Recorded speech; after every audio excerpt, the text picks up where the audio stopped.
چشم می‌دوزم به دست‌هایت مادر، سرخ می‌بافی شال گردنم را این بار.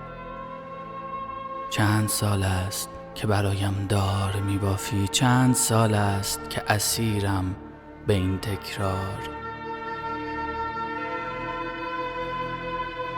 سفید و سبز و خاکستری و سیاه، پدرم چند هزار سال به کجا پشت به خورشید مسافرت می‌کرد. نگفته بودیش که عبث می‌گشت همی، نگفته بودیش که در تمام عمر زمین بی هدف داشت سایه‌اش را لگد می‌کرد.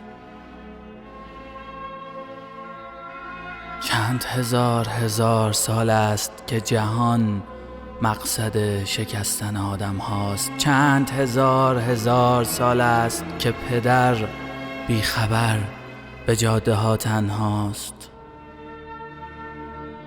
سرخ می بافی شال گردنم را مادر، دهان پریشی من کار دستم داد.